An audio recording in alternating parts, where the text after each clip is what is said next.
Hello guys, welcome to the stream. I think this is the correct microphone that it's using, so... Alright, yeah, so the microphone is working, that's good. So we have qualifying today in Sao Paulo in Brazil. The circuit is, well, we have sprint qualifying, so start off on a Friday with FP1 and then we go straight to qualifying. Then tomorrow we'll have FP2 and a sprint race, and then on Sunday we will have the full race. So we have the sprint qualifying session that sprint qualifying that they're testing out this weekend, and that is why we have quali on a Friday instead of a Saturday. So that's what's happening there. But I'm pretty sure this is just a test and they're not going to carry it on into future seasons because it doesn't really make too much sense. It's always been Formula 1. On a Friday we have FP1, FP2, and then Saturday we have FP3 quali, and then Sunday we have the race. It's always been something similar to that. A sprint qualifying has never really been implemented in Formula 1. I don't think it very fits with the sports either. So I think it's good. I mean, it's good that they're trying something new and trying to see if new formats work. But I think normal qualifying is the way to go forward.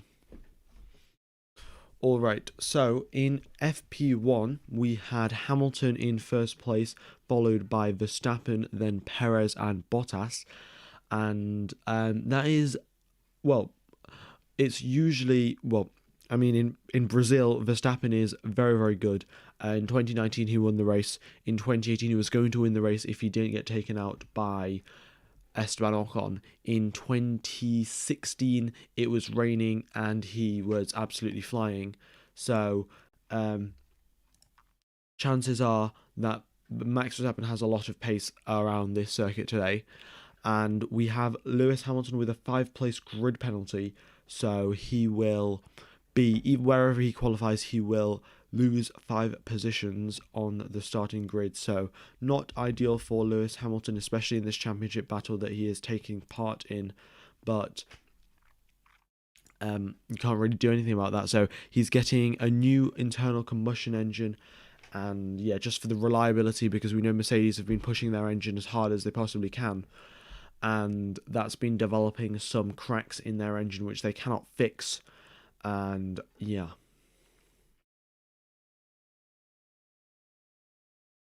Alrighty then.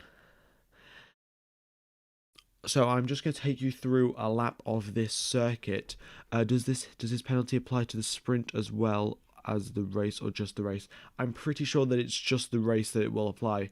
I'm not 100% sure if it applies in just if it applies in the sprint or the race or both. Oh well, it applies in one of them. I'm not sure which one. But most likely it's going to apply in the race because it's technically called sprint qualifying, not sprint. It's not called a sprint race, so that's what's going on there. But Max Verstappen is in second place in FP1 and 3/10 behind Lewis Hamilton. So it's not very, very close between the two drivers, but I think they were just testing Hamilton's new power unit going down the straights to test out all the engine modes if they're working properly. And, well, we can see that they were.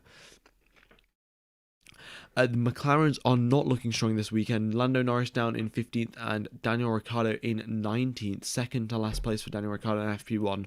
So didn't look like he got many laps in, but he still didn't have much pace to show off, and neither did Lando Norris. So we're going to see if the McLarens were just hiding their pace or if they actually have a lack of pace, because that's going to be very, very important. Well, this race is going to be very, very important for them because their championship battle with Ferrari, well, they're very tightly locked in a battle with Ferrari, and Ferrari were looking strong last weekend. They scored some solid points. McLaren didn't score many, so McLaren have to get some points back over Ferrari to try and gain that third place. I think they were in third place as well, but yeah.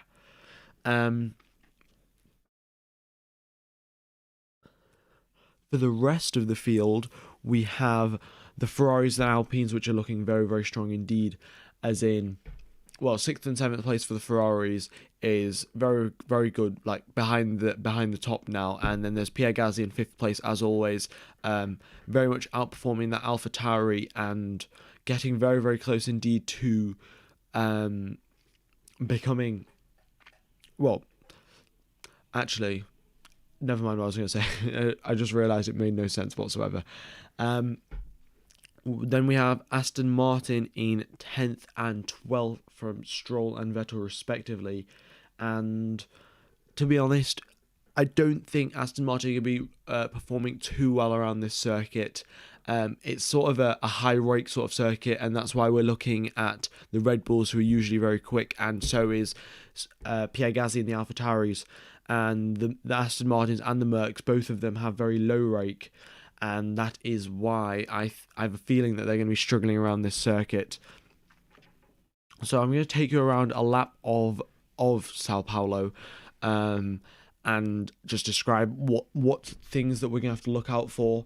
And traffic is also going to be a very big issue because this circuit is one of the shortest circuits on the calendar. We have lap times of the 1-minute 10s, 1-minute 9s, so only 1 minute for a whole lap. So there's going to have all of the drivers are going to have to fit on this very, very short track, which is definitely going to have some traffic. We're going to have to watch out for that. And let me know in the chat what your predictions are of who's gonna win. Well, who's gonna get pole position, who's gonna get second and third. But looking into turn 1, it's very important to go as much as possible on the curb, and that will allow you to open up the exit for the. That will allow you to open up the exit for turn number 2 and then turn number 3 as well. So that's very, very important. As going down into turn 4, you have a DRS zone and a straight as well. So the best exit possible, and to get the best exit possible, you need to be right on the curve at turn 1, and then when you're going into turn 3 and 4, just minimize the amount of steering angle that you put into the steering wheel. Then going into turn 4, it's important to get a good bite into the corner, because otherwise it's very, very easy to drift wide, because it's a very small, short, sharp corner. Even if it is 90 degrees and taken in 4th gear, very, very important to take a very sharp bite into the corner.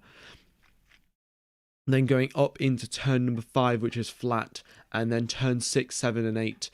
Very interesting complex corners. You have to sort of half stay on throttle, half lift off throttle, and yeah, you just got to manage how much understeer you're going to get, depending on how much throttle you put in, and try and get around that sequence of corners as fast as possible. And then going into turn 8, braking in a straight line, and it's a hairpin sort of, well, it is a hairpin, and it's better to get a late entry into the corner so you can get a straight exit into turn number 9 and you can gain some time.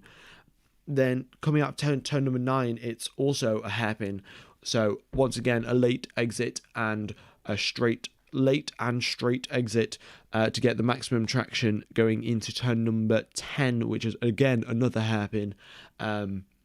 And coming out of that corner, you have a very high speed left-hander, and that is very important to it's very important to stay on, minimize the distance you travel, because it's completely flat. And then going into the final corner, well, it's not technically the final corner, but the final corner where the drivers have to brake, it's just a massive straight, so you've got to get the best exit possible. Hello, Mario Aviation. So we will have qualifying beginning in 8 minutes time. And this is it then. Looking at FP1, I didn't get to watch FP1 because I was busy when FP1 was on, so I couldn't watch it.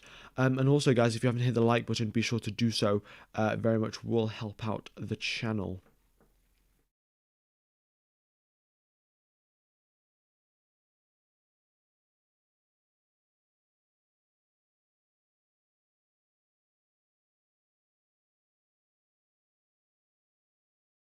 Okay, track temperature is 25 degrees. Oh, I need to change that. The track temperature has significantly gone down.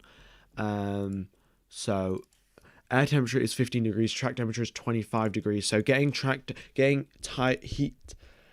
heat into your tires is going to be very, very difficult, especially around the fact that this lap is so short and track temperature is pretty low.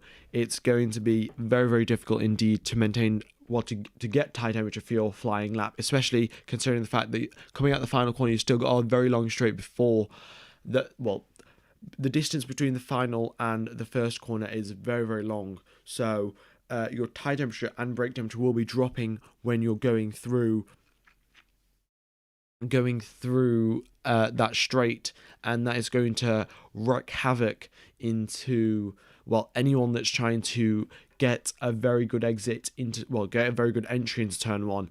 And it's going to be difficult, but we'll see which teams and drivers can rise to the challenge. Yeah. We'll see. Well, maybe we could potentially see drivers doing double warm-up laps. It's not unheard of around this circuit because it is so short.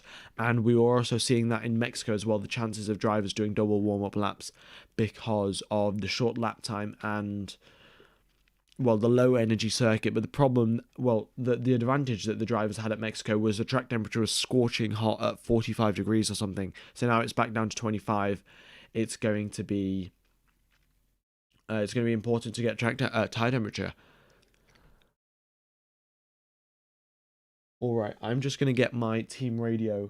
I'm going to get the thing that I play the team radio off. So I'll be back in like 10 seconds, I say.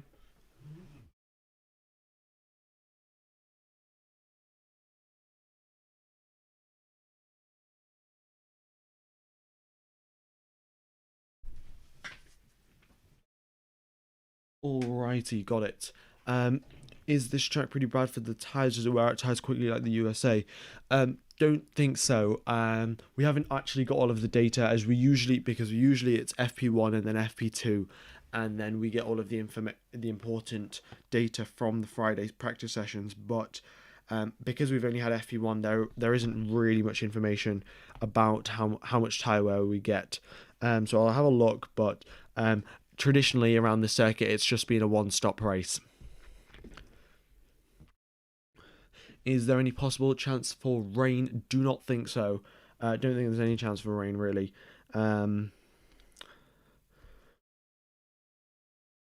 So there is that. Alrighty, well, let's get into qualifying then. 4 minutes till Q1 begins. I just need to change the stream title. And I don't think there's any chance for rain for the race either. So pretty dry in Brazil. I'll double check the weather, but I had a look before. And yeah, it doesn't look like there's much chance for rain. As an update on the tyres, we have the hard, medium, and soft, which are the C2, C3, and C4. So just the medium, just the usual set of tyres, no extra hard or extra soft tyres this weekend. And yeah, we'll be underway very, very soon. What do you think the end results will be? Well, I definitely think we're going to get a battle between Verstappen and Hamilton because Verstappen is very good around the circuit and Hamilton has got a brand new engine. And, a lot of... he's going to have a lot of motivation to try and win this race, to try and stop some of the momentum that Max Verstappen has. But welcome along to round 19 of 22 of the Formula One calendar. We are in Sao Paulo today, which is in Brazil. And rainfall in Brazil, especially in Sao Paulo, is on average 145 millimeters in the month of November. So chances of rain are it usually rains quite a lot, but don't think there is any chance for rain this weekend. There are 2 DRS zones, one coming out of turn 3 going into turn 4, and one along the start-finish straight. The elevation around this circuit, 43 meters from the lowest point to the highest point. Turn 1, there's always loads of action between we've had action between Albon, Vettel, Charles Leclerc, Vettel, Verstappen, Hamilton, loads of overtakes that take place at turn 1 and in the center S, really, turn 1, 2 and 3.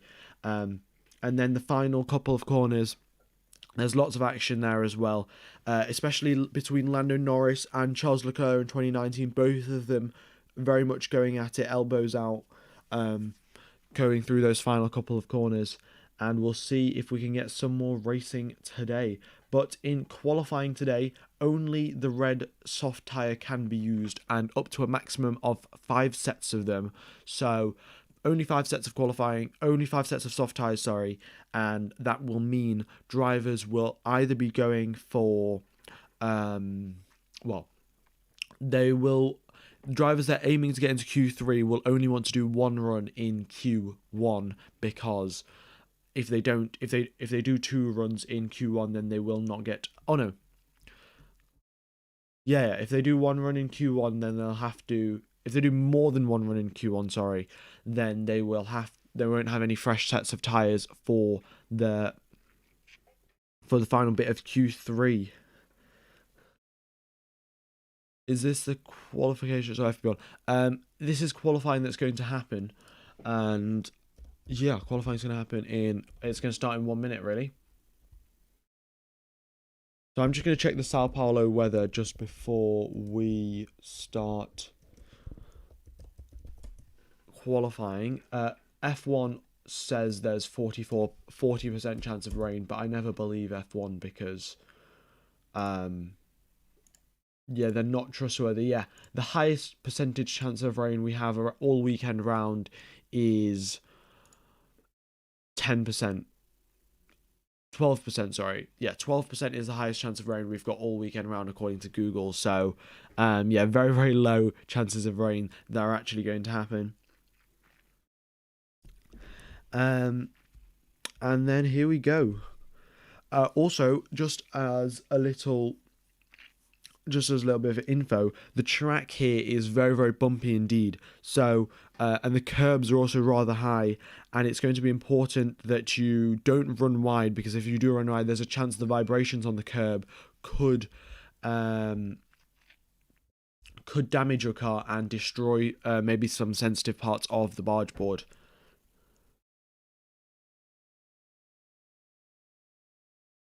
All right. The map should be working. The drivers are coming out on track now. Mazepin, Gasly, Leclerc, Schumacher out on track. So is George Russell and Carlos Sainz. And yeah, they're just appearing on the track now. So all of the drivers will be coming out very, very soon.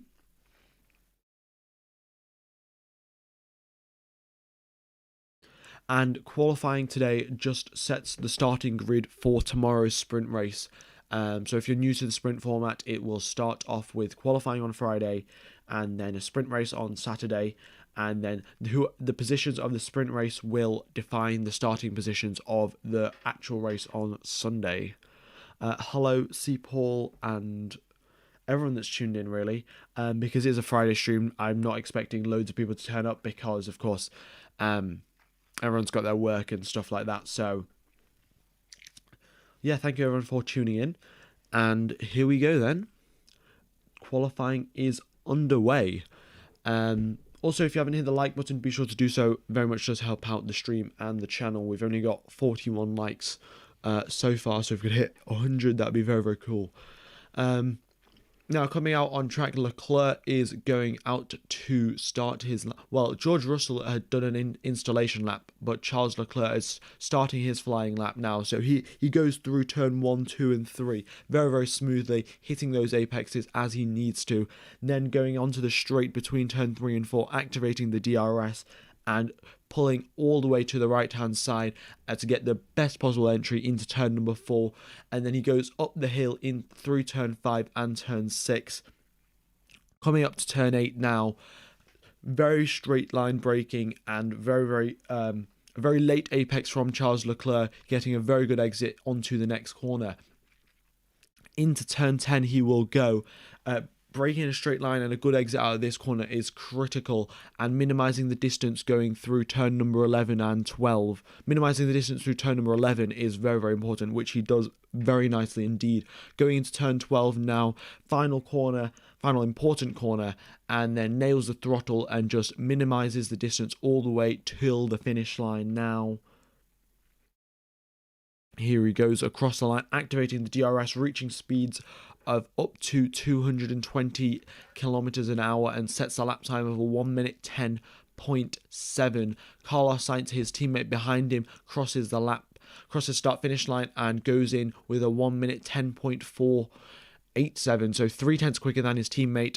Nikita Mazepin puts in a 1 minute 11.3, and Pierre Gasly, as always, quicker than the Ferraris, and up into first place right now with a lap time of a 1 minute 10. So very, very good indeed.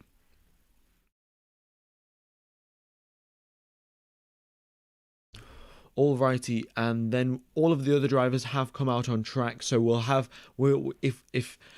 teams will have to be very, very careful of traffic issues. So Stroll, Giovinazzi, Norris, Raikkonen, Vettel, Verstappen, Perez, Leclerc, Sainz, all now queuing up, and everyone will be getting ready to go and start their flying lap. So everyone who's finished their flying lap, like Leclerc and Sainz, are going to have to watch out for the drivers behind them and not get in the way. But as it stands, with 6 drivers who have set a lap time, we have Pierre Gasly in first place. Well, got boost in for low. You wanted a shout out, so there you are. But the track that we're on is Sao Paulo in Brazil. And yeah, there we go. So now we have Verstappen and Perez all starting their laps. Lando Norris has set a purple first sector, so looks like McLaren are hiding their pace in FP1 because Lando Norris has just gone through and set a purple first sector, 0.2 quicker than Pierre Gasly. That purple first sector is quickly taken away by Max Verstappen, who has set an absolutely electric first sector of a 17.8. He must have got an absolutely amazing exit coming out of the center S. Going into the middle sector now, he's got no traffic in his way, and just breaking a straight line. And this circuit very much does play into drivers' skill is very important around this circuit, because there's such little things that can differentiate between the quickest and the slowest drivers. Every tiny little driving steering input that you put in, or a throttle input that you put in, has a very big impact on your final lap time. So this is very much a driver's circuit, and the best drivers do tend to rise to the top. We have Max Verstappen, who has just put his car into first place, Lando Norris in second, Pierre Gasly, Lance Stroll in third place, and then Seb Vettel in sixth. Sergio Perez goes third place, behind Lando Norris, in fact. So McLaren were very much hiding their pace, because in FP1 they were all the way down in 17th and 15th place. 15th and 19th place, sorry. And now they're up in second and fourth. So it looks like these McLarens were hiding a lot of pace, and the Ferraris are down in 10th and 12th. So yeah, absolutely crazy.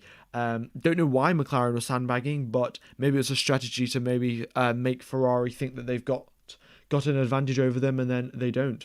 They're having quali on a Friday because of the sprint qualifying session that will be happening tomorrow. So we have a sprint race tomorrow, so make sure to tune in for that. And yeah, because of the fact the sprint race tomorrow is going to be very, very exciting, because it's we had a sprint race, well, a sort of sprint race at the end of 2019 with a safety car and 5 laps to go. The safety car came in with 5 laps to go, and it was loads of overtakes happening left, right, and centre. And it's very much just going to be the same thing going down in tomorrow. So make sure to tune in for that. I will be streaming, and once this stream ends, it will take you to tomorrow's stream. But anyway, back to qualifying. We have Verstappen still holding that first place, Hamilton and Bottas have now come out on track. Hamilton has started his lap, and so has Valtteri Bottas. Hamilton immediately sets the purple first sector, quicker than Verstappen's first sector, and we'll have to see if he can maintain that through the rest of his lap to go on to take first place from Verstappen.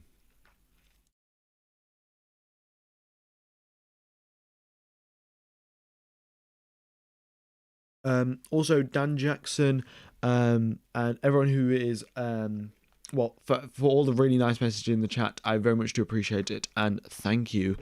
Yeah, I mean, I'm just doing this for you guys. Love seeing the Formula One content, so well, we'll carry on, won't we? But anyway, back on the track, Hamilton has set a purple middle sector, and now the final third sector is basically just one corner and a very long straight. So we'll see if the Mercedes has the better top speed, if he does get this final third sector purple, which he does. So Lewis Hamilton goes half a second quicker than Max Verstappen in the Red Bull. So absolutely astonishing lap from Lewis Hamilton. Purple in all three sectors. Valtteri Bottas goes and puts himself up into third place behind Max Verstappen. So we can see that the driver skill that Lewis Hamilton has given him 5/10 of pace over Valtteri Bottas, because they both have the exact same car. So Hamilton has definitely just got some sort of well, he's got a very big setup advantage or a confidence advantage over Valtteri Bottas, because he is very much flying around this track today. We have team radio from Lance Stroll. Let's just play this. Here we go. Double cool. So, double cooldown lap, that means the drivers will be, after setting one flying lap, they will cool down the tyres for 2 laps and recharge the battery as well. And that is also another thing. As the lap is very, very short, the drivers can't recharge the battery within just one lap length, within the length of one lap. So that's why they have to do double warm-up or double cooldown laps. And yeah. So I've just said McLaren are not showing much pace in my my text at the bottom of the screen. I've put an asterisk because I didn't think McLaren were going to be that slow. And here we are, McLaren up in 4th and 6th place after the first qualifying runs have taken place, and Ferrari down in 12th and 14th. So it's very much been, the tables have been completely turned.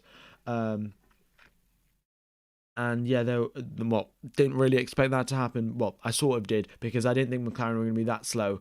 But there we are. Nikita Mazepin has had a lot of action going down into the final corner.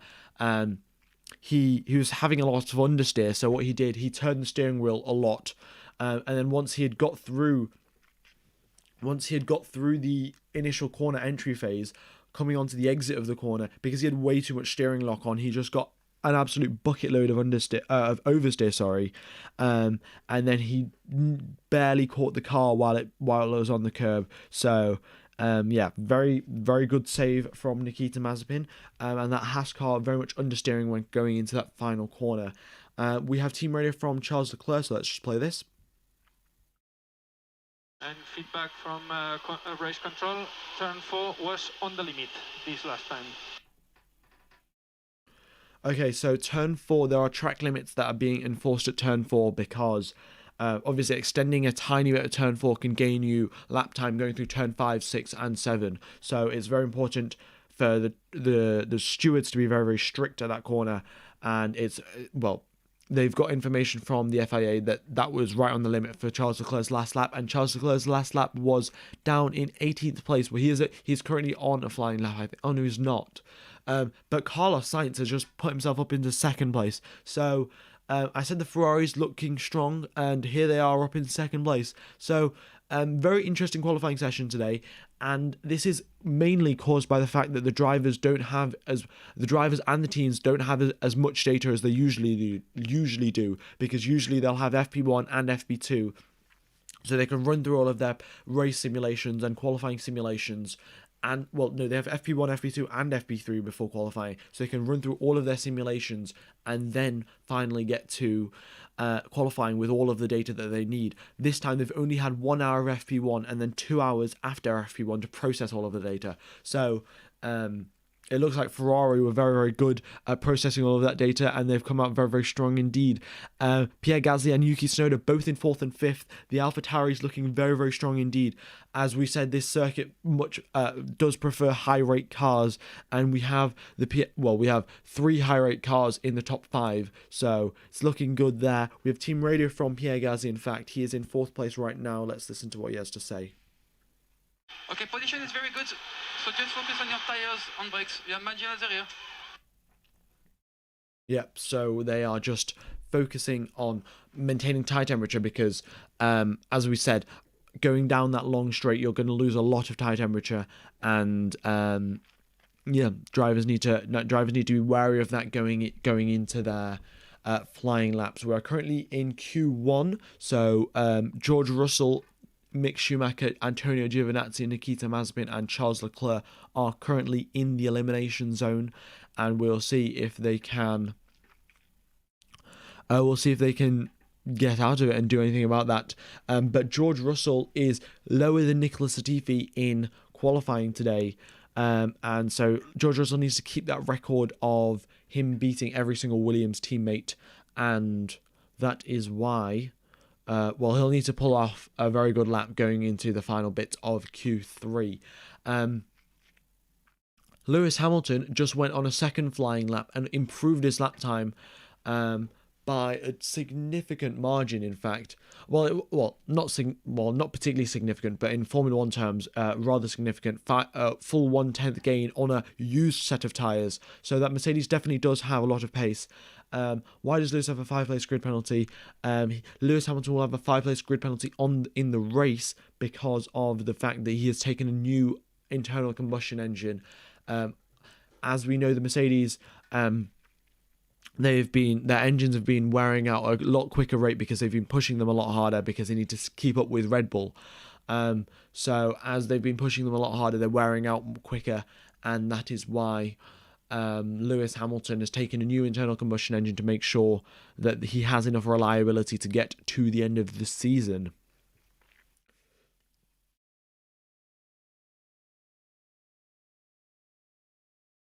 Alrighty then, we have now 3 minutes and 33 seconds left of Q1, and we'll be waiting. All of the drivers will be going out for their final flying laps. We even have Bottas going out for his final flying lap. So looks like there's lots of track evolution going on as well, because Charles Leclerc, who was the first driver to set his lap time, is currently in last place, and we have Carlos Sainz, who just set a lap time in the exact same car. And usually the Ferrari teammates are very, very close to each other, and Sainz is up in second place. So looks like lots of track evolution is happening, and that's why no driver is risking it to stay in the garage, and they're all going out on the track. Alrighty.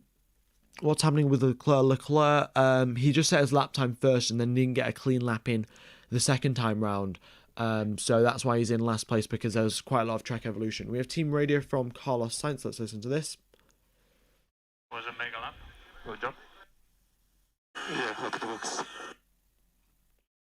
Yep, so Carlos Sainz, very good lap from him, and he's up in second place, 3/10 behind Lewis Hamilton. So very good job from Carlos Sainz.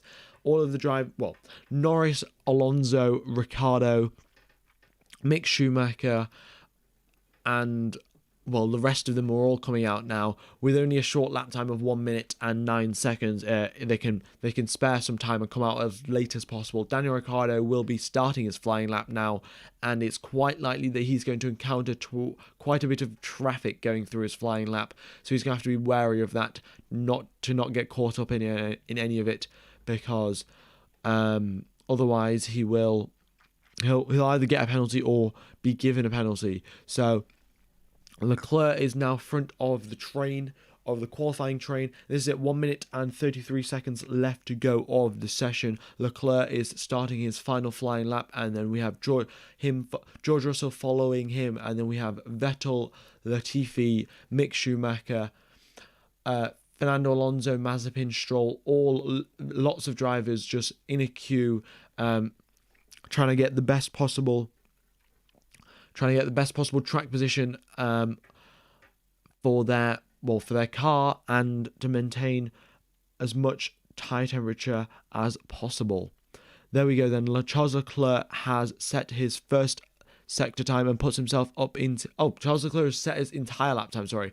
And he's put himself up into third place. Seb Vettel now on his flying lap. He has set a green first sector, and he is well on his way to be improving, but there is quite a bit of traffic to contend with. We have Valtteri Bottas, Lewis Hamilton, and Daniel Ricciardo all to contend with for traffic. So it's going to be important that he doesn't get caught up and all the drivers get out of the way at the correct time. And ideally, he'll be Seb Vettel will get a pretty big toe off Valtteri Bottas coming down the final straight. And it looks like he does as well. So that'll be very helpful for Vettel's lap time. He has 2 green sectors and then a pretty decent toe off Valtteri Bottas coming through the final straight. That puts him up into 9th place. Very good lap from Seb Vettel. Nicholas Latifi goes up into 15th, and this will be the first time in Williams race in George Russell's career that he'll be out-qualified by Nicholas Latifi. So it looks like George Russell might have made a mistake on his flying lap, and that is why he is down in 17th place below Nicholas Latifi. So George Russell has literally lost his streak really of beating Nicholas Latifi every single time from the start of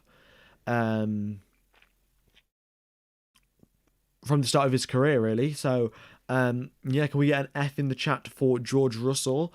And also while you're at it typing in the chat, if you could hit the like button, that would very much be appreciated. But currently in the elimination zone, we have George Russell. We have Lance Stroll, Nicholas Latifi, George Russell, Mick Schumacher, and Nikita Mazepin. Also, guys, if you could not spam Fs, that would be very much appreciated.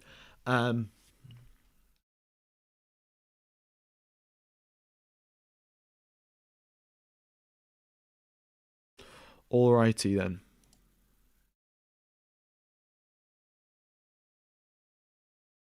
So back to qualifying. The elimination zone is Stroll. The drivers in the elimination zone are Stroll, Latifi, Russell, Mick Schumacher, and Nikita Mazepin. So those guys have been eliminated and they will not be making it through into Q2. Now we'll see if they can make it through. We'll see which drivers can make it through into Q3 as well. This isn't the be-all and end-all of the race because, of course, if George Russell can make up positions in tomorrow's sprint qualifying, then that will start him up higher up in the races when the actual points will be awarded. So, there we go.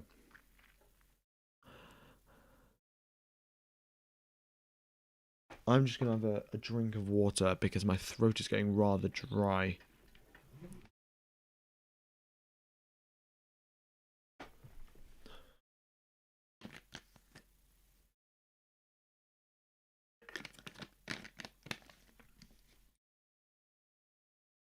Alrighty. Q2 will be beginning in probably 3 or 4 minutes, but we definitely know that the Ferraris are still stronger than the McLarens.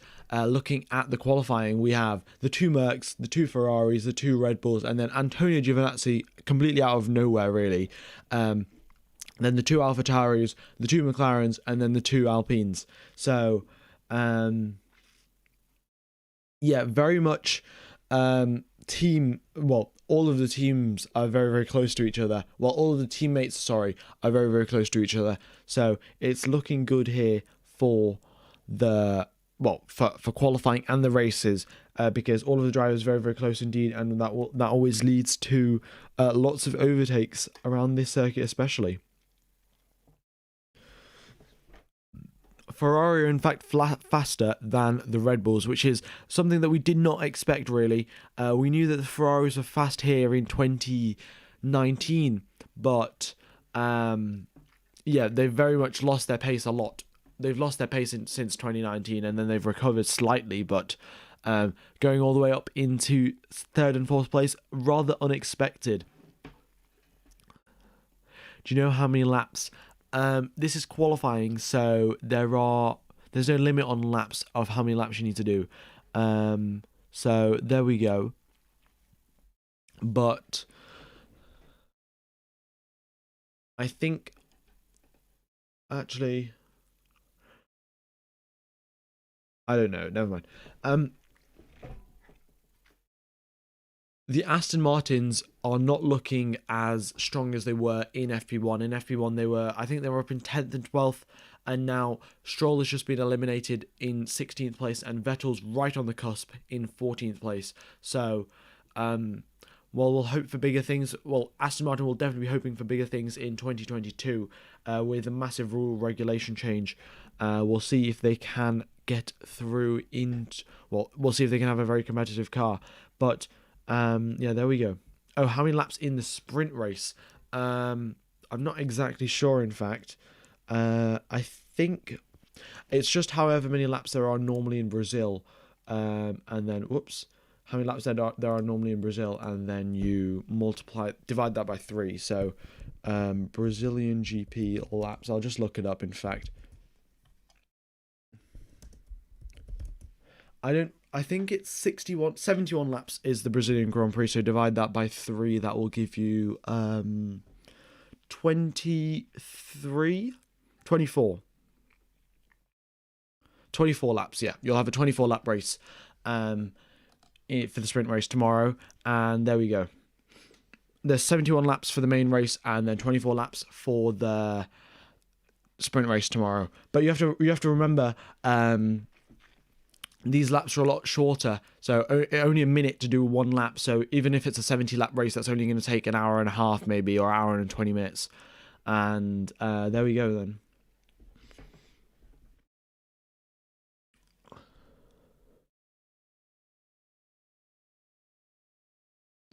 And I'm not exactly sure how Antonio Giovinazzi got such a quick got into 7th place, really. His first sector looks very, very solid indeed. He was slower in the middle sector and then quicker in the 3rd sector.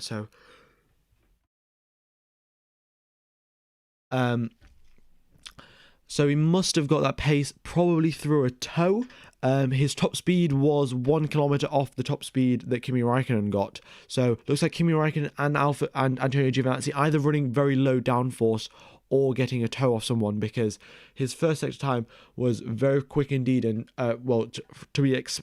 very unexpected. He was 2/10 quicker than Verstappen through the first sector, and almost as quick as Hamilton. So there's definitely something that the Alfa Romeo guys know through the first sector that's gaining them so much time. Or it's just Antonio Giovinazzi hooked up a very good lap indeed. Q2 has begun. It started 10 seconds ago. No drivers out on track just yet. Let's see. Yeah, all of the drivers just waiting for someone else to go out, and then they're all going to follow behind them. And everyone is also starting on everyone's doing their qualifying on the soft tires. Usually we have the option usually in Q2, it's whatever tire you set your fastest lap in Q2 will be what you'll use on the race. But since it's a sprint race, there is that regulation does not apply, and we just have the soft drivers on. Just the soft tires, sorry, not soft drivers, soft tires on all of the cars. No, the Q2 tire, it doesn't apply to any of the race starts or anything. So I think you get a free choice of tires in the race, and yeah.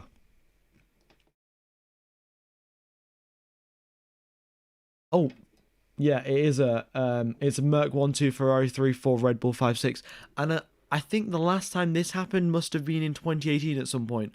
Or it could have happened in 2019, in fact. But in this order, I think 2018 was very, very likely. It could have happened at Suzuka, I think. No, it wasn't at Suzuka. Oh, no, it could have been. I'm not sure.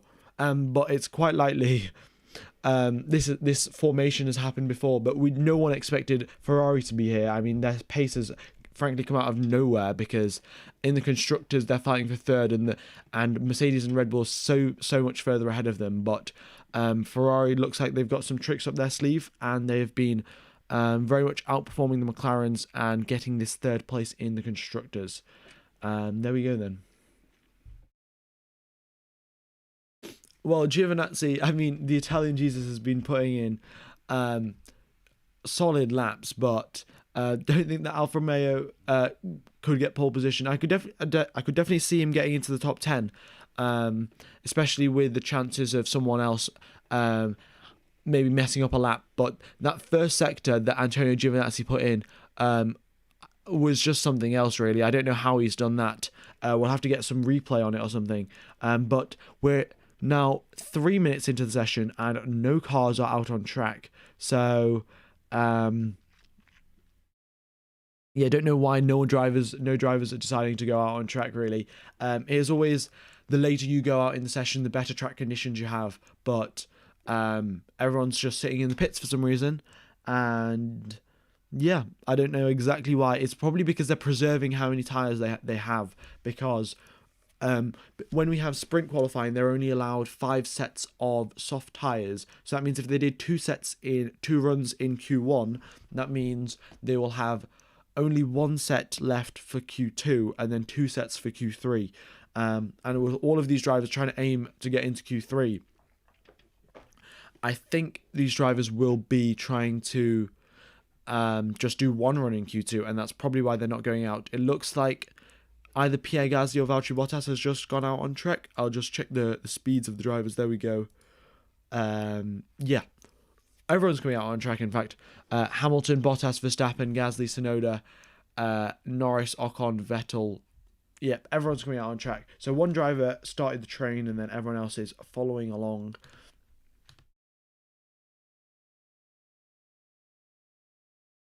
And there we go. They have appeared on the map as well.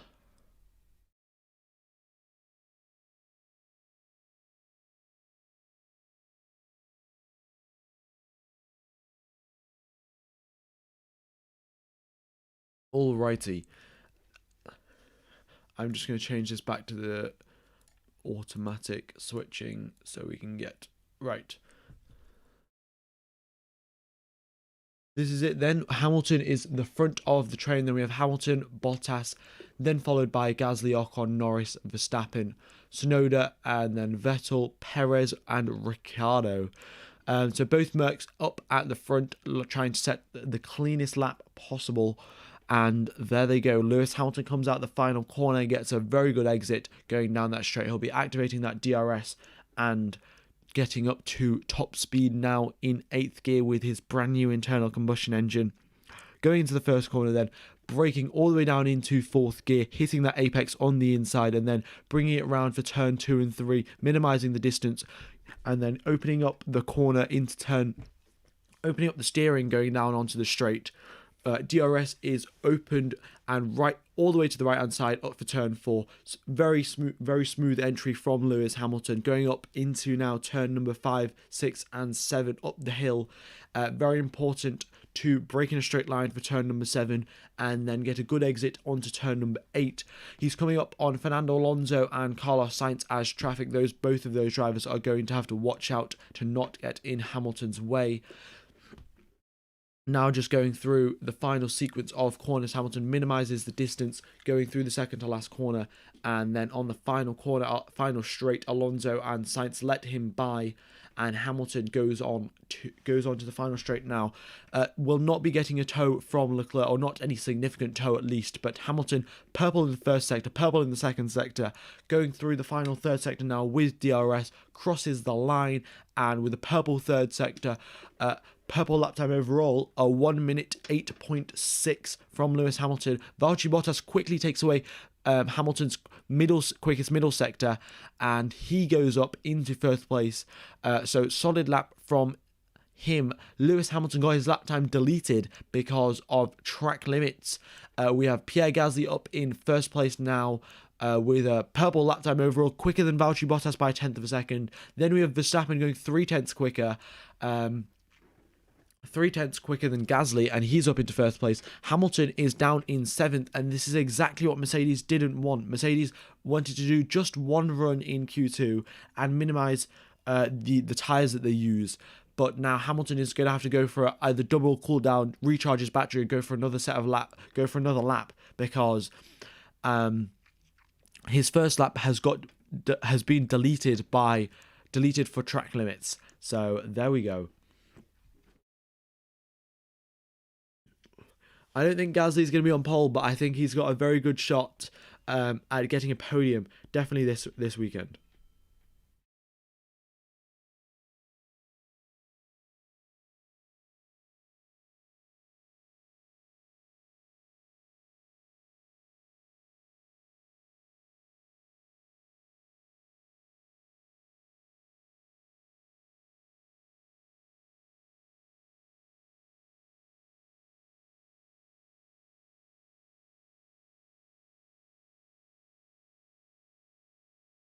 Right, whoops, I had my mic muted, so sorry about that. But anyway, we have, let's see what Charles Leclerc is up into 3rd place. Valtteri Bottas stays in 4th, has been demoted down to 4th. And Carlos Sainz up into 5th. So the McLaren still have pace, but they're not on the level of the Ferraris. The Ferraris are somewhere else today. No idea where they've got that pace from. Lewis Hamilton, he did not hit the apex at turn 4, was too far away from the apex, and then going on to the exit, he went wide of the white line, and that is why he got his lap time deleted. So Lewis Hamilton is in 15th place now. He will be... he's currently out on track doing his recharge laps, and then we will be going to set another flying lap. We have team radio from Sergio Perez. Let's just listen to this. Here we go. Okay, so tyres are in a decent window. It's positive on the brakes. Positive on the brakes. Yep, so there's just, as we know, tyre temperature and brake temperature, very, very important indeed. But here we have Lewis Hamilton quickest through the middle sector on a used set of tyres, and now flying down the final start to finish straight to cross the line and put himself up into 1st place. And he goes 2/10 quicker than Max Verstappen on a used set of tyres. So the Mercedes definitely do have a lot of pace this weekend, and quickest through the final 3rd sector as well, without any sort of tow whatsoever. So Lewis Hamilton very much flying. Valtteri Bottas sets another lap time, puts himself up into 3rd place.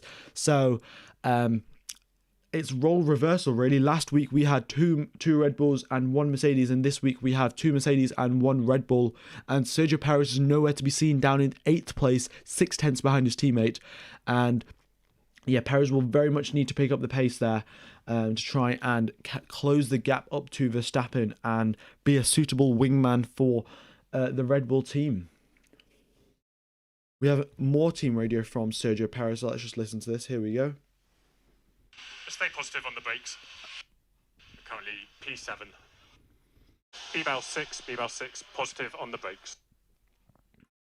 Yep, so they're just, once again, just maintaining these track tyre and brake conditions, optimal brake conditions for going through, well, and setting their flying laps, really. So there we go. Hamilton and Bottas both now coming into the pits with 4 minutes and 30 seconds left of the session. There is no drivers out on track as Valtteri Bottas pulls into the pit lane. No drivers out on track, and we will have the final runs of Q2 coming up in a minute or so. Yeah, Giovinazzi is now down in 15th place, so very much a miracle lap from Antonio Giovinazzi. His first sector is still very, very quick, comparable to Hamilton's and Verstappen's first sector. He's the only driver other than Verstappen and Hamilton to get a 1 minute set, to get a 17.6 in the first sector. So Antonio Giovinazzi very much on a different level in his first sector. He needs to obviously carry that throughout the rest of the lap as well. The rest of the drivers that are in the elimination zone are Ocon, Tsunoda, Vettel, Raikkonen and Giovinazzi.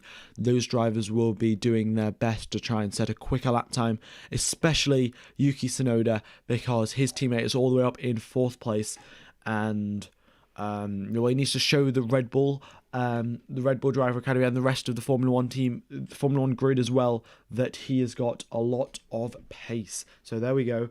Also, guys, if you haven't hit the like button and subscribed, be sure to do so. Very much does help out the channel. And yeah, very much do appreciate all your support as well. We have team radio from Charles Leclerc, so I'm just going to play this. Here we go.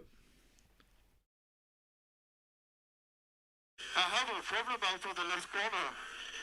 I always talk. There's a hole when I'm going on power. If you can check it, it has already happened in the lap before. I'm pretty sure it's the curb, but we need to try and do something because I will have to take the curb anyway. Okay, so interesting radio message from Charles Leclerc. Charles Leclerc saying when he's coming out the final corner, he is going on the exit curb because that's the fastest line possible. And when he's going on the exit curb, he gets a significant lack of torque, and torque is the amount of acceleration you have coming from the engine. So the Ferrari team are going to have to investigate. Maybe that's a suspension issue, and the wheel is bouncing too much on the curb, and that's why you can't get as much acceleration. Or maybe it's an engine issue, the fact that the car's vibrating all over the curb and that's messing up the engine. So Ferrari are going to have to get to the bottom of that, but they can't do anything about that right now because Charles Leclerc is out on track. And then let's see. So which colours are the sectors? Yellow is the first sector, red is the second sector, and blue is the third sector. But here we go then. Fernando Alonso now starting his flying lap with 1 minute 31 seconds left on the clock. Just going through the first sector now, and he'll be looking to set a very, well, he doesn't improve on his first sector, so not an improvement there from Fernando Alonso. We have Pierre Gasly and Yuki Tsunoda all passing through the Senna S and going down onto the DRS straight. So here we go. Pierre Gasly doesn't improve either. So it looks like track conditions maybe they've got potentially worse. Yuki Tsunoda does not improve on his first sector time as well. So maybe track conditions have just gone the opposite direction, and Esteban Ocon, he does improve in his first sector. We'll see if that's just him or if that was just by chance that all of the first three drivers did improve. So we have Charles Leclerc, who has also improved. He was having issues with his car before, so we'll see if that carries on. Vettel also does improve. So some drivers improving, some not. We'll see who can come out on top. Oh, that rhymed, didn't it? Oh, well. Anyway, we have Tsunoda quick improvement in the middle sector, and then Fernando Alonso, he sets his lap time, puts himself up into 9th place, very close to the elimination zone, and he's going to have to get some luck on his side if he wants to get through into Q3. Hamilton, purple first sector, and he goes 2/10 quicker than Verstappen's first sector. So in the first sector alone, Hamilton is 2/10 quicker. Absolutely insane pace there from Lewis Hamilton and the Mercedes engine. We have Charles Leclerc now crossing the line. He puts himself up into 4th place. So the Ferrari still looking very, very strong indeed. Vettel, green first and second sectors. He crossed the line, puts himself up into 12th, not close enough. So he will be eliminated in Q2. Sergio Perez puts in his lap, goes up into 6th place, still around about 0.4 of a second away from Max Verstappen. So he's closed the gap, but still there is more of a gap still to be closing. Carlos Sainz sets his lap time, puts himself up into 8th place. Lando Norris and Daniel Ricciardo across the line put themselves up into 7th and 9th place. So McLaren still have quite a bit of pace here. Lewis Hamilton now crosses the line up into 1st place by 0.4 of a second, and his closest competitor is Valtteri Bottas, 3.5 tenths. So Verstappen is in 3rd place, nowhere to be seen. And yeah, it's very, very interesting there. Both Mercedes looking very, very strong. Also, just for the 5-point grid penalty that Lewis Hamilton has, he has that grid penalty because he's taken a brand new internal combustion engine this weekend. So he's got a penalty for that because he's exceeded the limit of 3 engines per season. And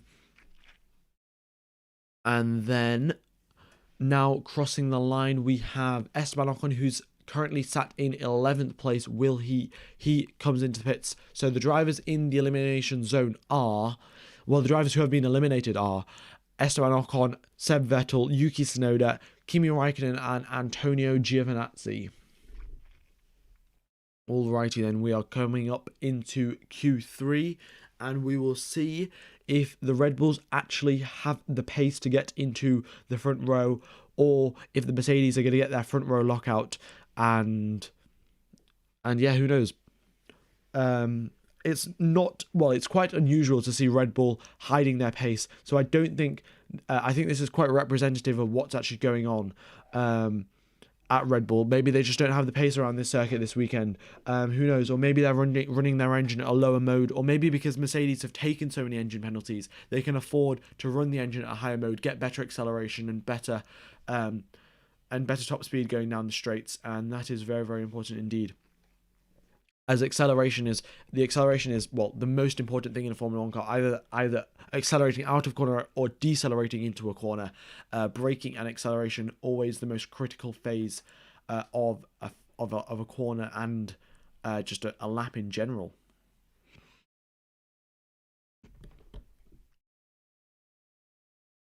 Now, going into Q3, we have the top 10 shootout for pole position.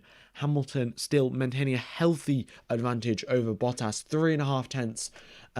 So that gap at the start of this qualifying session was 5.5 tenths. Valtteri Bottas was 5.5 tenths slower than Lewis Hamilton, but now that gap has been reduced by 2 tenths of a second. So Valtteri Bottas definitely improving all the way throughout. Now it's just to see if he can maintain that improvement and potentially get ahead of Lewis Hamilton. Same can be said for Max Verstappen. The gap started off at 5 tenths of a second, now it's down to 4 tenths of a second. So we'll have to see if Hamilton still has any more improvement left to go, or is he right on the limit and all of the drivers have the ability to catch up to him. Q2 is over, and then now we just have the final runs of Q3. Well, we have the final bits of Q3 that will be starting very, very soon. All right then. Yeah, there we are. So if you guys have any, let me know your predictions for the top 3, who is going to get pole position and who is going to get second and third place in the chat. I will, well, we'll see what you guys think, and yeah.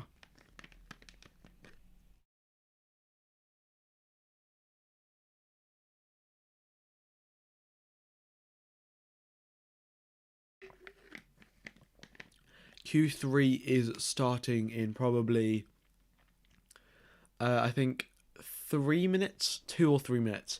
So yeah, not too long.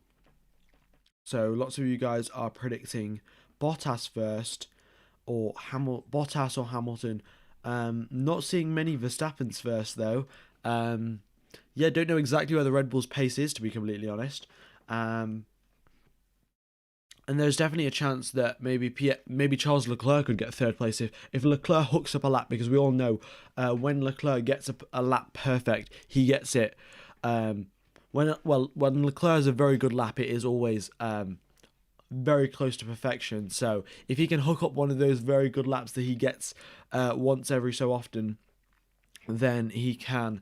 He's definitely within a shot of getting third place there. Especially with the Red Bulls lacking the pace now, going into Q3, we'll see if Red Bull have anything to reply to Mercedes' front row lockout in Q2. So yeah, there we go. I definitely expect. Well, I don't know if I expect Hamilton and Verstappen to crash. I think the championship is so tight. I think Max Verstappen will take a slightly safer approach, especially considering the fact that he has an advantage. So he doesn't want to lose that advantage by a simple mistake of the fact that he could get taken out. So I think now he has a 19-point advantage over Lewis Hamilton. So 19 points, pretty significant advantage that he has, and he does not want to lose that by a silly little DNF mistake or anything. So yeah, it'll be important for him to just carry on and not get a DNF, because the championship battle could definitely be swung by a DNF. If Hamilton goes on to win the race and Verstappen DNFs, then that's a 6-point advantage, to Lewis Hamilton, and of course Max Verstappen would not want that, and that would very much change up the title fight. Yeah, there we go. you have a prediction for McLaren for 4th and 7th. Well, there is obviously Pierre Gasly, who is trademarked his 5th and 6th place in the AlphaTauri. So often he gets that 5th and 6th place, and we'll see if he can do that again. He is currently in 5th now, and the McLarens, they're in 7th and 9th. There is a potential that Lando Norris could improve, but that would probably require him to beat Leclerc and Gasly, which I think is rather unlikely. And also, guys, if you haven't hit the like button, be sure to do so. It very much does help out the channel. We're quite close to 200 likes, so we could hit that. That would be pretty epic. And if you haven't subscribed, then be sure to do that as well.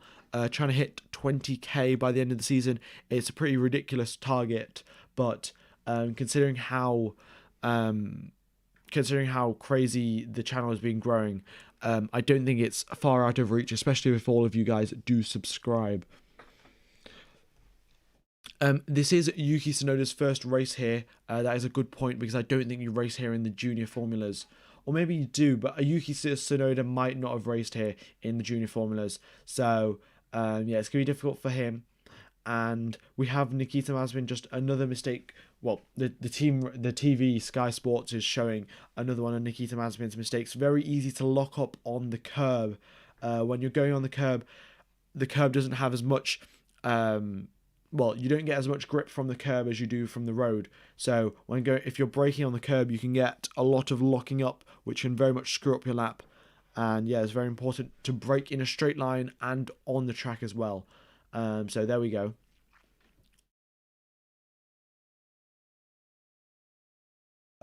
We've had 2 races at sprint this year. We've had Silverstone, and then we've also had Monza. So this will be the final 3rd sprint race, and that will be that for the sprint thing, because I don't think Formula 1 will be going ahead on the change towards sprint qualifying. But this is it. Qualifying, Q3 has begun. There is 1 minute left. Well, we've had 1 minute of the session already. No drivers out on track. And my opinion on Sergio Perez is, well, he's definitely a very capable driver. In the first half of the season, he was... in the first half of the season, he wasn't performing really. Wasn't up to scratch for Red Bull, and comparing to Max Verstappen. But now in the second half of the season, he's been getting closer and closer to Max Verstappen. And yeah, it's just looking good. And we'll see if he can... I think he's finally caught on to how to drive that Red Bull car. Obviously, it's still very, very difficult, showing the pace gap between him and Verstappen. But Verstappen's fighting for a championship for a reason. He's got quite a bit of pace. So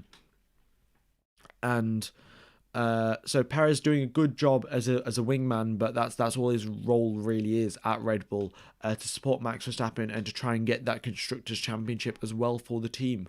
10 minutes remain of Q3, and no drivers still out on track. All of the drivers just sitting there in the garages with the tyre blankets on, just waiting to go out on track, because with only a 1 minute lap time here, you can go out maybe 8 minutes left of the session and still put in 2 laps. So the drivers and teams all just waiting for the latest possible time to go out on track. And this is a very big problem in Formula 1, because of the simple fact that there's well, it's usually a lot bigger problem in Q1, because there's only 20 cars out on track. In Q3 it's all right because there's only 10, but with such few cars on track, with such a short track and so many cars out on track, traffic becomes a very big issue indeed. So sending all the cars out at the same time is not the best idea. But the clock is ticking, and all of the drivers except for Daniel Ricciardo are out on track. So Daniel Ricciardo, not sure exactly why he isn't out on track. It might be a little issue that they have to fix, or it might just be that they're sending out Daniel Ricciardo a little bit later. But this is it. The green light is out. And who is going to grab P1 for the sprint race tomorrow? So here we go then. 8 minutes and 40 seconds. And we'll find out who is going to be winning this. Well, who's going to be getting pole position. And, oh no, he's going to be getting first place for the sprint race. First place for the sprint race. That rhymed. Cool. I'm so good at these rhymes. I do them so... I do this so often. I just make random rams of Formula 1. Anyway, how come Stroll is faster than Giovinazzi? Stroll is slower. Stroll's in 16th, but Giovinazzi had a very good Q1 session. He was up in 7th place. He just hooked up an absolutely amazing lap, really. Then he couldn't repeat that in Q2, so that's why he got relegated down into 15th place. But here we go now. Charles Leclerc starting his flying lap. And he is currently out on track on a used set of tyres. Everyone else is on a fresh set of soft tyres. Charles Leclerc is the only driver out on a used set of softs. And he is coming up on traffic already on his lap. He's coming up. Daniel Ricciardo is the first person that he'll have to overtake because of traffic. And it will not be the last. His first sector is purple, but is nothing. It's not that quick compared to the previous first sectors from the Mercedes and the Red Bulls. They just haven't set them yet, so that's why it's coming up as purple. But there we go. Charles Leclerc now coming through the second to last corner, just minimizing the distance, and that's really that's the only thing that you've got to pay attention to on that corner. And then getting a perfect exit coming out of the final corner. Looks like they've solved that issue of the torque, and he is now coming across the line with DRS open in 8th gear, approaching 220 miles an hour, and he puts himself up into first place as he's the only driver who set a lap time with a 1 minute 9.4. Next driver to cross the line will be Carlos Sainz, in fact. Yeah, Carlos Sainz will be the next driver. He's coming out the second to last corner. He's coming out the final corner now. With a long straight ahead of him, no one to give him a tow, but he will have the DRS assistance giving him an extra 15 kilometers an hour, and he'll be now crossing the line, also approaching 220 miles per hour, and he goes slightly quicker than Charles Leclerc, he goes slightly quicker than Charles Leclerc in the third sector, but overall, he's 4/10 quicker than his teammate. Fernando Alonso sets an absolutely crazy lap there, going up into third place, splitting the Ferraris. So, Fernando Alonso set a mega lap from his side, put that Alpine up into 5th. Pierre Gasly promotes himself up into 4th place. Lewis Hamilton goes quickest, 1 minute 8.1. Max Verstappen goes 2.5 tenths behind him, and then we have Valtteri Bottas in 3rd place, 3 tenths behind Lewis Hamilton, and Sergio Perez 7 tenths behind Lewis Hamilton. So even though it is first place for Hamilton, second place for Verstappen, third for Bottas, and fourth for Perez, Perez is significantly off the pace compared to the rest of the 3 top drivers because, well, the gap at the front between Verstappen and Hamilton, 2 tenths of a second, and between Hamilton and Bottas, 3 tenths of a second. But then there's a significant fallback all the way to 7 tenths of a second for Sergio Perez. So Perez very much does need to pick up the pace there. But looks like in the provisional pole position for Lewis Hamilton, and we'll see if he can maintain that all the way throughout. Obviously, Verstappen will now have the telemetry, see where Hamilton gained time on him, and then see where he lost time to Perez, and where he can gain time and improve, and yeah, just try and get that pole position because it's very much going to help him out. We all know Verstappen can be very, very feisty at the race start, so we'll see if he gets pushed out by Lewis Hamilton or if he pushes Lewis Hamilton out going into turn 1. It's a very short run down into turn 1 as well. I think it's only 2 meters. Not 2 meters, 200 meters. So a very short sprint down into turn 1. So whoever gets the best race start will be looking to take the lead into turn 1. Not very. Obviously, the advantage of starting ahead is going to be important, but the race start is very, very critical indeed. Alrighty, is the only reason they do more sprint races since they can get more broadcasting money. What's your opinion?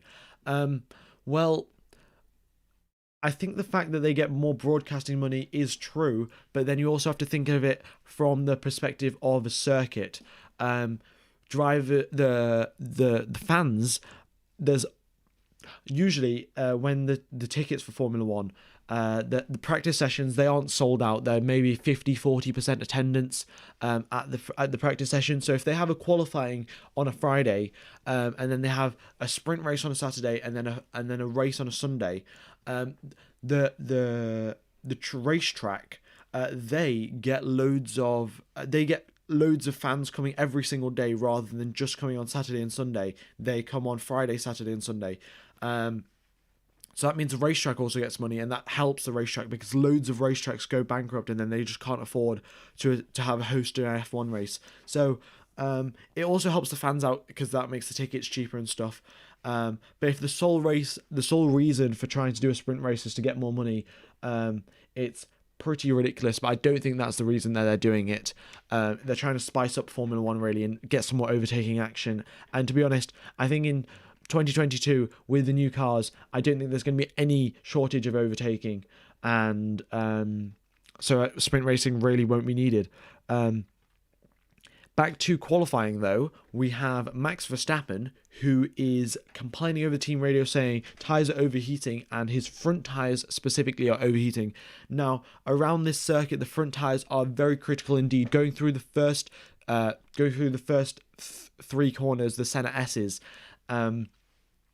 if you don't have the tyre temperature, you can't get the bite into the first corner, and then that makes your second corner and third corner even slower. And then that's the issue. You need to get tyre temperature and perfect tyre temperature around all of the corners. So I'll carry on after that, but we have team radio from Sergio Perez, so I'm just going to play this. Here we go. How are the tyres, Checo? Struggle a bit to switch on the front initially. Okay. And then towards the end, I was like in some rotation into the low speed. Okay, so Sergio Perez struggling with tyre heat up, but coming from the data from AWS, Max Verstappen has a 5G braking, 4.8 Gs of braking force, and Lewis Hamilton has 5.9 Gs of braking force. So Lewis Hamilton gaining quite a significant amount of time through the braking zone as well, just braking harder and later, and the front end of that Mercedes is able to cope with it. So very good job from Mercedes to create a car that can brake up to 6 Gs. That's 6 times the force of gravity going through all of the drivers when braking at that rate. So yeah, very, very crazy indeed. 6 Gs of braking. So Verstappen maybe could brake a little bit later and try and go into the braking zones with some more commitment. I'm not sure. But Verstappen is now on his flying lap, and he does not improve through the first sector. There's a slow first sector, and so does Hamilton. Hamilton doesn't improve in his first sector. Neither does Verstappen. Perez and neither does Bottas and Perez both improve on their first sectors. But now coming through onto the final bits of Q3, we have Charles Leclerc now to cross the line. He is in 10th place. Where does that Ferrari engine put him? He puts himself up into 5th place for Charles Leclerc. Sainz, now the other Ferrari driver, first year in Ferrari, coping very, very well with all of the pressure and puts himself up into 4th place. Then we have Pierre Gasly, who's in 7th, and he has been consistently up in 5th and 6th. He now puts himself up into 4th. Solid lap from him. Max Verstappen now crosses the line, does not improve, and stays in 2nd place. Sergio Perez, he improves his lap time, puts himself up into 4th place, improves, and gets very, very close to Sergio Perez indeed. Lewis Hamilton extends his lead at the front. Lewis Hamilton gets his pole position as well. 2 purple sectors from Lewis Hamilton, and puts himself up 4/10 quicker than the rest of the competition. 4/10 quicker than Max Verstappen as well. Lando Norris and Daniel Ricciardo cross the line to go into 8th and 9th place, and then Fernando Alonso is in 10th place. So that has been qualifying today. Lewis Hamilton, 1st place, 4/10 ahead of the competition. Has been a long time since we've seen Lewis Hamilton dominate a qualifying session like that. He does have a 5-place grid penalty, so that will be pretty critical to his race. So even if he does qualify first and wins the sprint race tomorrow, he'll be down in 5th place for the race. 5th place for the race, that once again has rhymed. I'm basically a rapper at this point. But solid lap from Max Verstappen as well.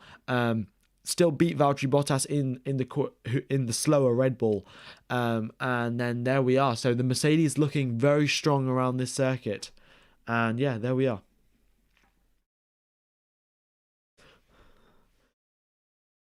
Alrighty then. So that has been qualifying, guys, and yeah, I'm also streaming for tomorrow's sprint qualifying race. It's 3 points for the driver that gets first place, it's 2 points for the driver that gets second place, and then 1 point for the driver that gets third place. We have team radio from Lando Norris, and then that will be the end of today's stream because I will be streaming tomorrow. So I'm just gonna play Lando Norris radio, and then we'll have a little talk. So Lando, just to get you thinking, we think the front wing addition was okay. Maybe we just can't be as greedy in 6-7. We'll talk more when we get back. We're boxed this lap. Yeah, go for it. I think down half anyway. Alrighty then. Well, I think the Red Bull is slower because, well, we've always seen Max Verstappen and Lewis Hamilton neck and neck in terms of driver skill. I see both of those drivers as equals in terms of their pace. So a 4/10 gap between the two drivers, it's definitely not just made up by the Red Bulls being, well, by Max Verstappen being slower. 4/10 gap is very, very significant. So I think there's some amount of drivers, some amount of the car being quicker or slower that is causing this 4/10 gap. We'll see though. Maybe Mercedes have put on a what? Mercedes have put on a qualifying setup, whereas the Red Bulls have put up a race setup. So the Mercedes tyres, they wear out significantly more than the Red Bulls tyres. So that might be a thing to watch out for in tomorrow's race. And yeah, there we go. So Max Verstappen on his final flying lap, he had a tiny little mistake. It probably cost him maybe 1/10 of a second because he had a final little twitch coming out the final corner. But that still does make the gap between Verstappen and Hamilton 0.3 of a second still pretty significant. And we'll see what happens there. So there we go then.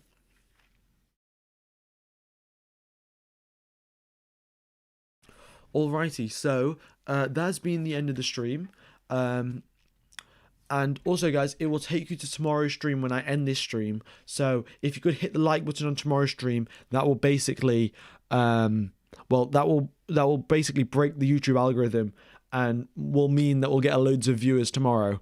So it would very much be appreciated if you guys could hit the like button on tomorrow's stream. So it'll automatically take you there once I end this stream. But if you could hit the like button, that would very much help out the channel. And if you haven't subscribed already, then be sure to do that. But yeah, that's been qualifying today in Brazil. So thank you for tuning in and have a nice morning, day, afternoon, evening, or night, depending on where you are in the world. I think I got all of them. So yeah, have a nice day and I will see you tomorrow. Cheers, fellas.